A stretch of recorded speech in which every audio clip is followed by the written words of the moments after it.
How Yankees pulled off empire-building Giancarlo Stanton trade.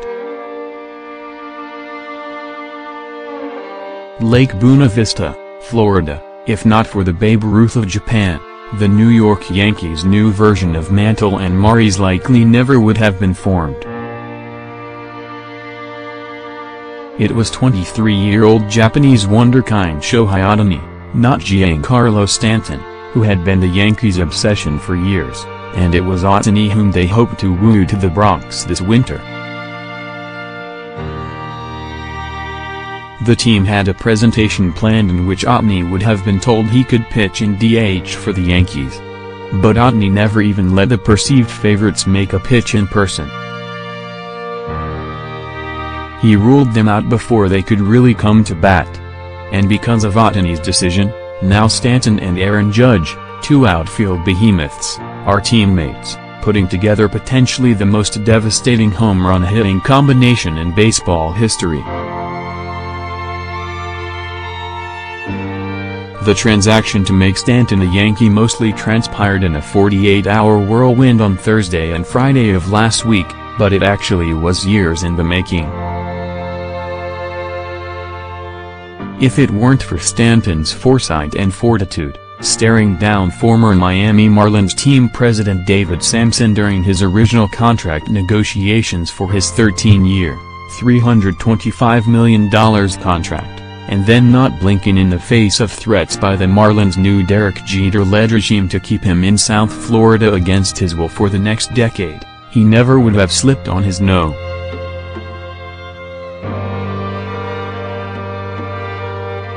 27 pinstripe jersey on Monday. Meanwhile, if GM Brian Cashman hadn't cleaned up the Yankees' payroll, while rebuilding the team into a potential dynasty, owner Hal Steinbrenner's decision to add a 10-year contract would not have been as easy. The Marlins' ineptitude, labeled a circus by Stanton on Instagram, made him desire a place to win, stability and a big league atmosphere. Stanton had earned the right to be choosy, and the Yankees had put themselves in position to be his eventual choice. It all created the perfect storm that potentially will rock baseball for the next decade. Like when Alex Rodriguez became a Yankee, after new Yankees manager Aaron Boone ruined his knee in a pickup basketball game in 2003, there was 30-for-30 level intrigue that brought the 28-year-old reigning National League MVP to the Bronx. In the end, for Stanton to find his way to the news conference Monday, it took two young stars to make their feelings known. He turned down the Yankees, while Judge, whom Cashman called prior to completion of the deal, gave his seal of approval for one of the most fascinating trades in the game's history. To understand how Monday's news conference happened, you first need to rewind 3 years to 2014. Stanton was in negotiations with the Marlins about buying out his free agency and giving him the richest contract in baseball history. Not only did Stanton want the financial security, he wanted to win. The contract was heavily backloaded in an effort to allow then Marlins owner Jeffrey Loria to spend. Of the $325 million, $218 million was due Stanton in the final 7 years.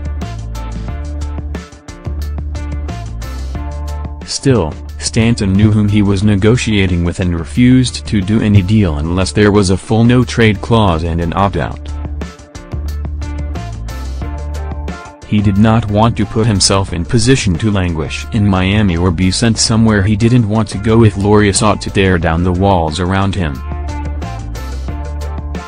Stanton refused to sign any paper without an opt-out after year 6 and a no-trade clause throughout. Stanton's agent, Joe Wolf, said Samson lamented that Stanton could walk away over an opt-out or no trade. This strong stance came in handy when Jeter and Bruce Sherman bought the team for $1.1 billion this spring and immediately planned an everything must go sale. He predicted it. Wolf said.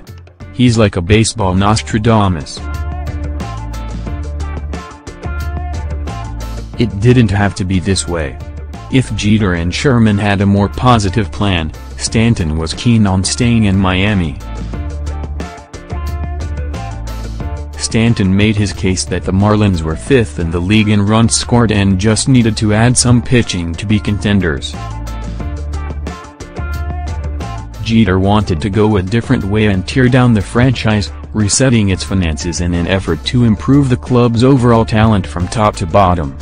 "We are trying to fix something that is broken," Jeter said. Soon after, Stanton and Wolf informed the Marlins they would accept a trade to 4 teams, with the Los Angeles Dodgers, Stanton's hometown team, the clear no. After that, the Yankees, Chicago Cubs and Houston Astros were up. Still, the Marlins decided to work up trades with the San Francisco Giants in the street they were franchises Stanton respected, but not ones on the cusp of winning. Stanton wanted to be a player to push a team over the edge or return them to glory, not to be part of any type of rebuild. The Marlins, though, wanted Stanton to play by their rules, according to Wolf. When the Marlins had deals with the Giants and Cardinals, Wolf said they told Stanton to choose one or the other or he would be stuck in Miami for the length of his contract, which includes an opt-out after 2020. "You can't say that and expect me to jump at what's there, if that's not the right situation for me," Stanton said. "So it doesn't matter what the dynamic was, you're not going to force me to do anything, regardless of what the situation is." Stanton took meetings with the Giants and Cardinals, but never was he close to leaving for those destinations. During the GM meetings a month ago, Cashman, in passing, told Marlins president Michael Hill to keep him in mind when it came to Stanton. The Yankees never discount acquiring any player and they thought Stanton might be available from the day Jeter and Sherman bought the team. Still, Otani was the first order of business, and any Stanton chase was on the back burner. It was looked upon as unlikely. Though the Yankees envisioned Stanton as an outfielder, they knew they needed to give regular DH at-bats to him and Judge to make it work. Otani would have blocked those at-bats. Once Otani declared that everything east of Mississippi wasn't in play, then we pivoted and engaged further, Cashman said. Cashman delivered the word that the Yankees were out on Otani in the midst of his annual rappelling off a building during a holiday festival on December. The following Wednesday, Boone was introduced as the Yankees' new manager, but Cashman still was pessimistic about licking the Otani wound with Stanton. "I felt it was not something that was going to happen," Cashman said. After meeting with the Giants and Cardinals to see if Stanton's mind could be changed, the Marlins were stuck by the middle of last week. By Thursday, the Marlins aggressively engaged the Yankees for a trade. Though Jeter firmly protests, claiming the Marlins took the best deal offered to them, in reality, it was the only one they were in position to accept. Stanton owned the leverage because of the stance he took 3 years ago with his no-trade clause. With Otani out of the picture, the Yankees now were fully engaged, but they already had a hulking right fielder and did not need Stanton. Since the GM meetings, Cashman had kept owner Hal Steinbrenner abreast, though a trade still seemed unlikely. By this point, though, Steinbrenner was willing to do a deal because he felt the Yankees could barter without harming their goal of falling under the $197 million luxury tax threshold. Steinbrenner wants to reset the Yankees' tax, which currently sits at 50 cents on every dollar over the threshold. With the Dodgers, Cubs and Astros not really involved, the Yankees knew they were in a position of strength. Jeter had nowhere else to turn. At that point, Stanton was sold on the idea of being a Yankee. He has desired to play in front of packed stadiums and with a chance to win. At first, the Yankees hoped the Marlins would take Jacoby Ellsbury.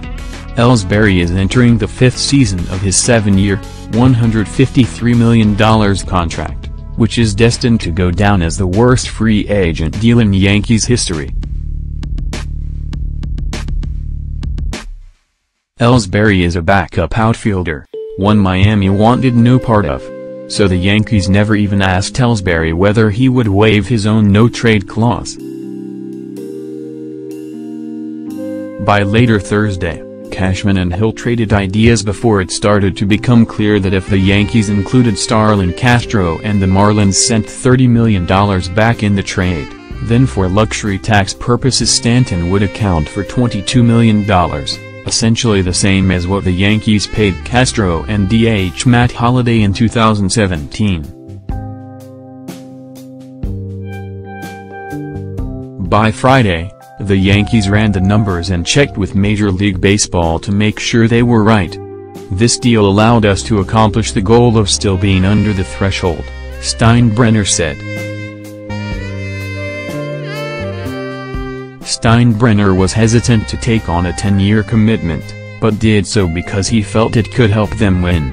And the deal, because of the excitement it would generate, might pay for itself in ticket sales by having a modern-day, giant-sized Mickey Mantle and Roger Maris combo in the lineup.